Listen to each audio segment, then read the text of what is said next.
Hey, busy business people. I am here today with another entrepreneur taking action, Carey Conley. Carey helps entrepreneurs get their someday plan out of their head and into action, and I'm getting the scoop today on how she does it.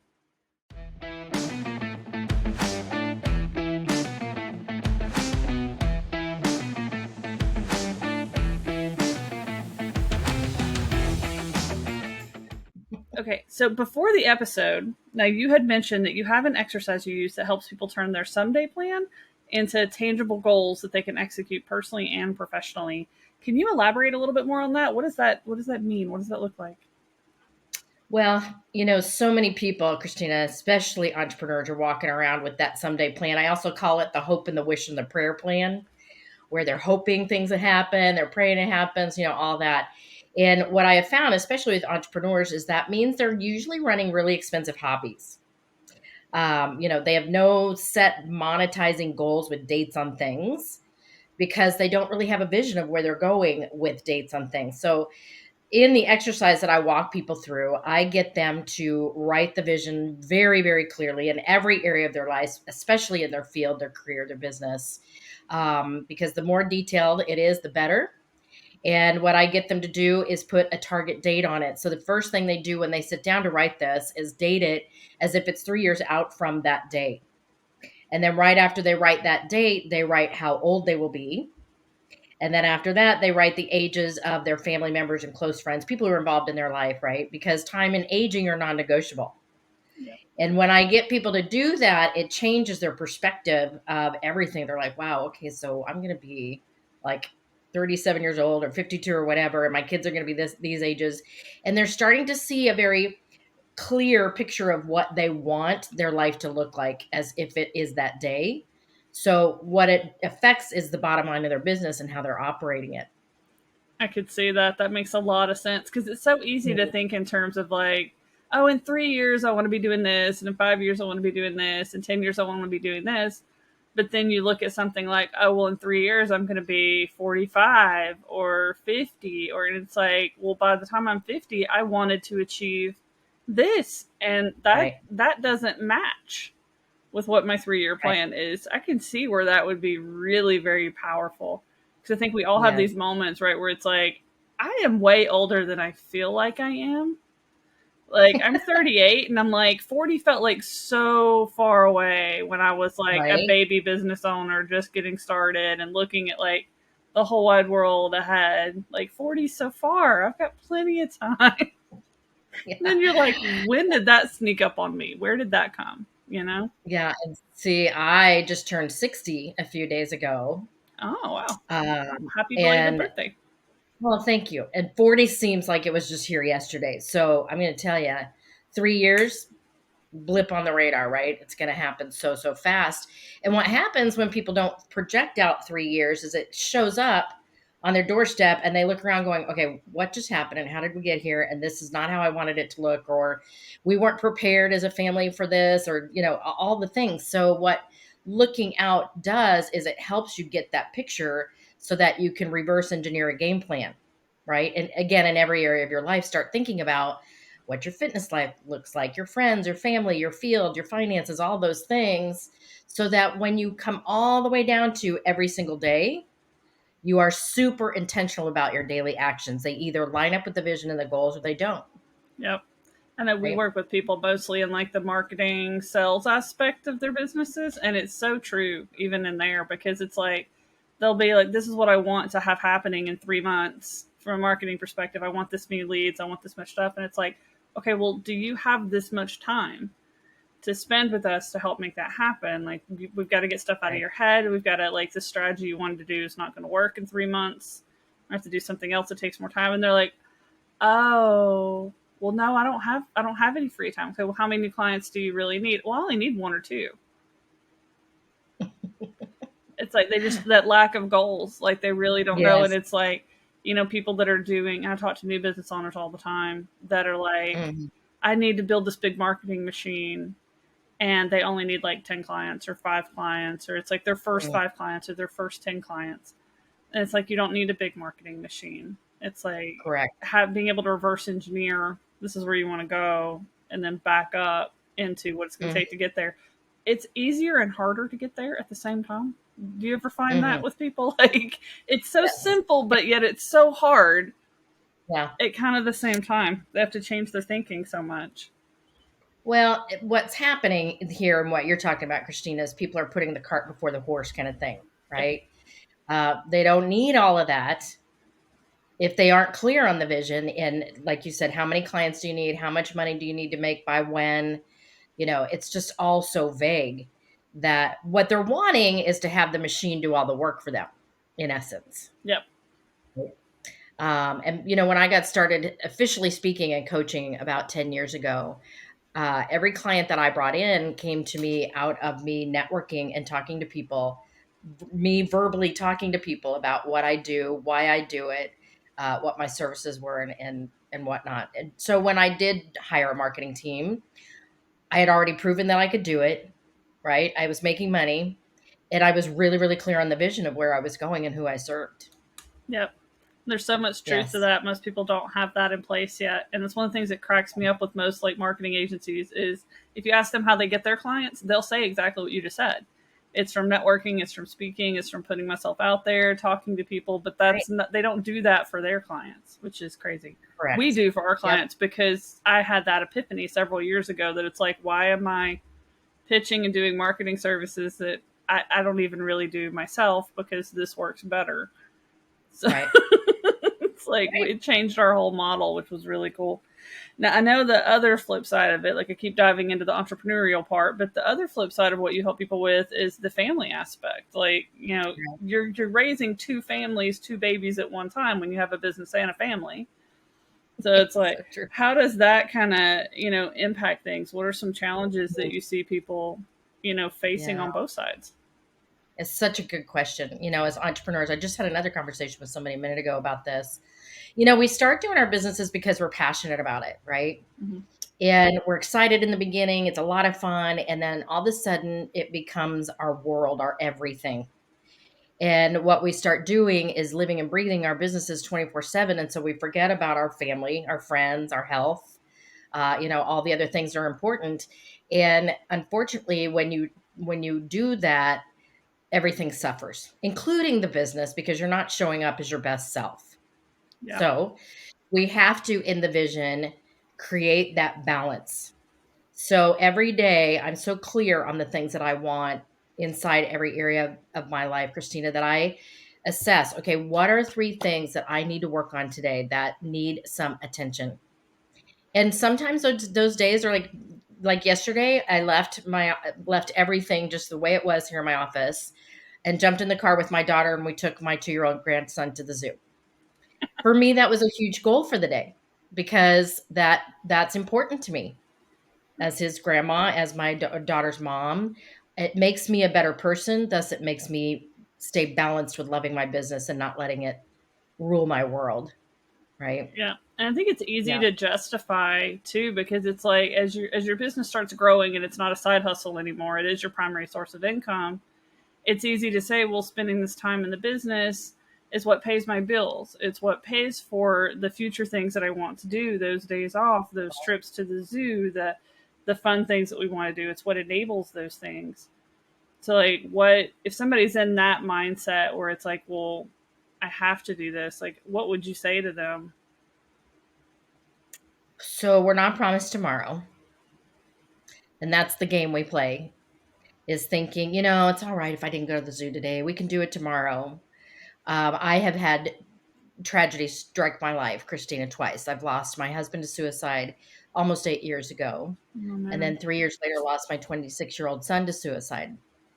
Mm, And so I think if you've never been through any kind of life altering tragedy like that, we play that I've got plenty of time game. And I just don't play that game. So you really have to think about, is it really that important that I make 5 more phone calls today and not go to the zoo? Or is it more important that I take the time and, have that time with my grandson? I physically moved from one state to another last summer, Christina, to be near him hmm because I know how fast time goes and I want to be very involved in his life. So I think people just need to stop playing that I got all the time of the world kind of thing, because you just don't know what tomorrow brings. Yep. I'll throw another challenge at you because I've actually worked with clients like this in the past that had that mindset, however, maybe too far. And the opposite was happening. Oh yeah, And so they I've were got all the spending all of the personal time and thinking that they had, all the time in the world to get their business where it needed to be. And they were missing opportunities. They were not right. present. So their team wasn't as functional as it needed to be. All Mhm. of that kind of stuff. So let's flip that question on its head. And what if the opposite is true? And you're Oh not. my gosh, I love this. I love this question because I've coached so many entrepreneurs, and I will tell you a super high percentage, like super high percentage, were doing all the other things and not moving their business forward. Yep. Again, thinking, all right, well, it's okay if I didn't do it this month. I can do it next month. And here's where the bottom line is, going back to the dates on things. So when I work with an entrepreneur and they're telling me that they need to run a money making business, because a lot of time I can go to them and say, okay, look, you can either run this as a mission or a ministry, or you can run this as a business. Which do you want? I don't care. There's no judgment, but you have to decide, because right now you're running a mission. Yep. No, no. And so the question will always be, no, no, I need to make money. I'm like, all right. So we have to get super clear on what are the income targets with dates on things. And don't make them up. Don't just pull them out of your head going, well, it'd be kind of cool if I made 100, 6 figures this year. I'm like, okay, we're making up numbers now. I don't care what the number is, but you have to give me some real numbers. What is it that your business needs to make by when, and what is it paying for that's non negotiable? See, the problem we have is that a lot of times entrepreneurs have incomes coming in from somewhere else. And so they don't run the business as a business, making money for the business and for their personal life as well. I've literally told some clients, I need you to cut up your credit cards right now and figure out where you're going to be bringing in money that's going to be paying for the things you're putting on those credit cards that something else is paying for, right? So we just have to put some dates on things. And I've run two businesses, Christina, and both times I've had target dates of incomes that I needed to hit because there were things that were coming that I wanted to pay for. I needed to pay for.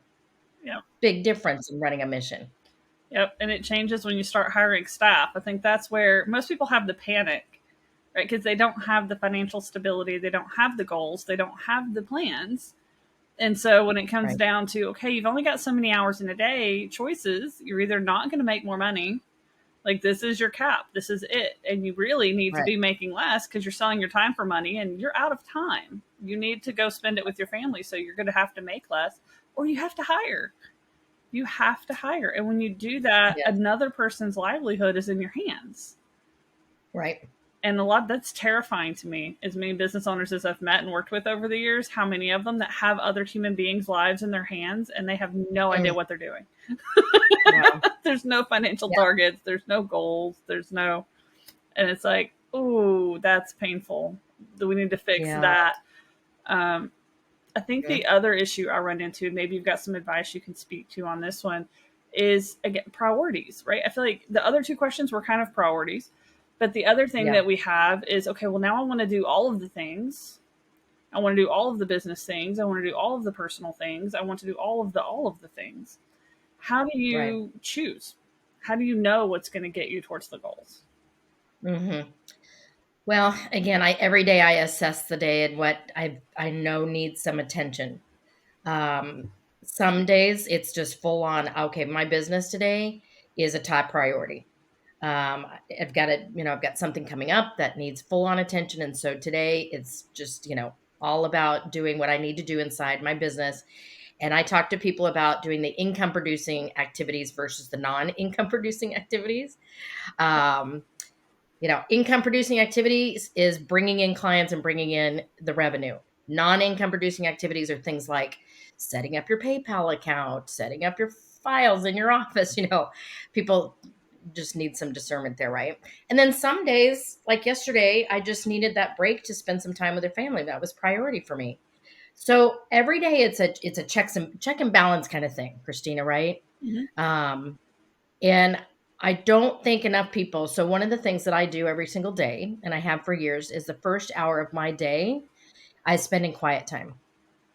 So before I get on the phone, before I start doing anything, I check in with myself by reading, journaling, um, meditating, and I set and I think about my goals for the month and for the week, and what are the three things that need the most attention today.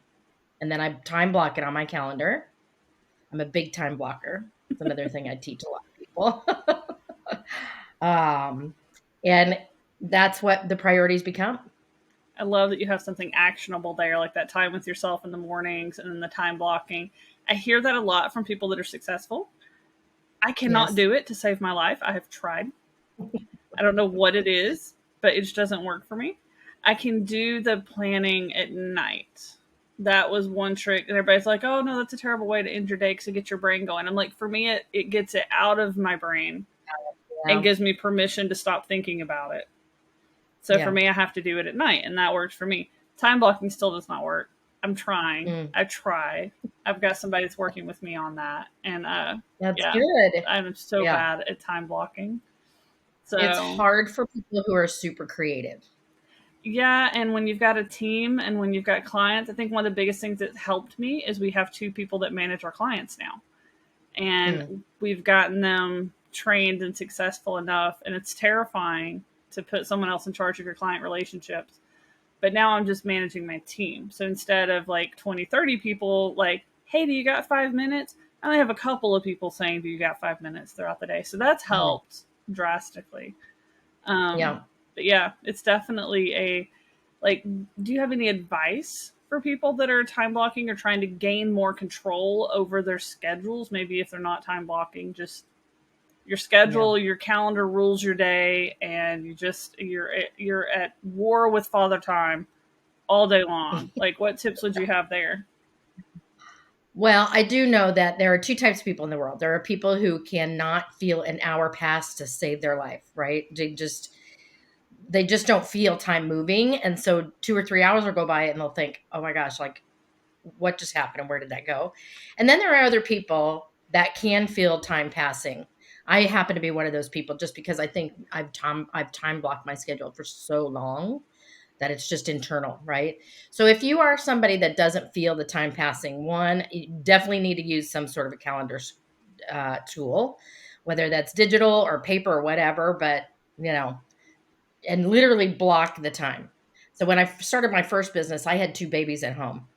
So I only had a 2-hour window to work on my business, literally nap time.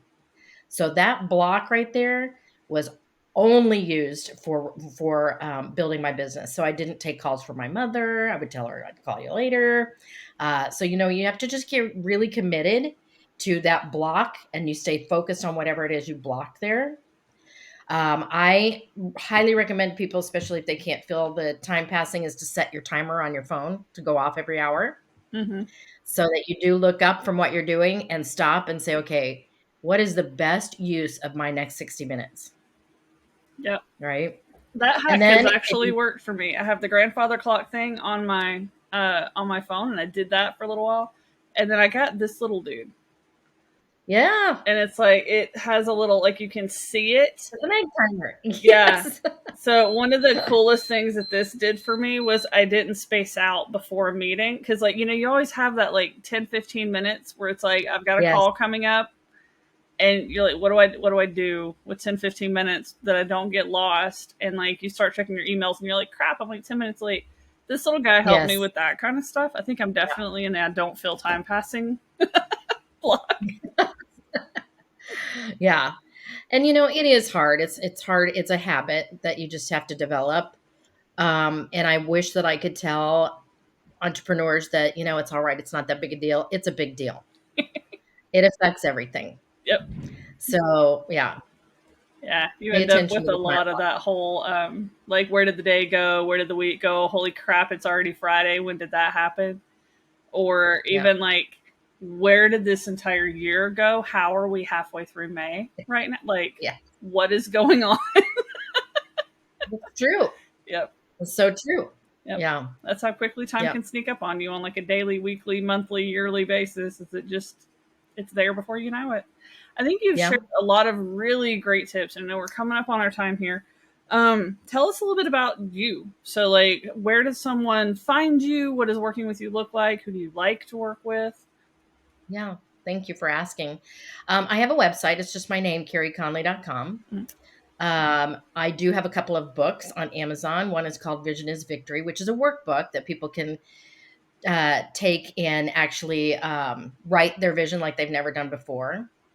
And I have a free downloadable version. Can I offer that if I just tell Yeah, people how to text it and get it? Yeah. It's if you text the word victory all in caps to 26786, you can get the downloadable version. well, that's cool. Um, my daughter and I co-authored a book together, Christina, in 2019 after we lost my son and my husband, and it's called Keep Looking Up. So it tells a little bit more about our story and what we've been through and what has helped us through the journey. Um, so I speak a lot, obviously, about vision, purpose, goal setting, life balance. It's my favorite thing to do. So I speak on stages. I do a lot of podcasts, a lot of radio interviews, and I get hired. Specifically, right now, I'm getting hired by small business owners and team leaders to come in and do my vision and life balance workshop with them. If I can get the leader really, really more clear on their vision, it helps the entire team. So that's what I'm working on right now. I also have a digital tool that I highly recommend using called ULA. I started using it about a year ago, and it helps people craft their dream life. And it has a downloadable app that they can use so that they can do their 3 intentional things every day. Oh, that's really cool. And I would Yeah, 100% agree with that. Like, if you can get the leader on there, and there's so many things that talk about this, right? I mean, like, if you look at all the different, like, EOS frameworks, scalable frameworks, they all devote entire sections to just getting, like, the leader to have some clarity and being able to right. communicate that down to the team and to get the team on board because they need to know why they're there every day. I Exactly. mean, like, that's one of the things like we do is when I got really clear on, we help people turn their superpowers into sales. Like, you find people that are really good at something, but you can't really tell it unless you talk to them because all of their marketing is chaos and their messaging is terrible.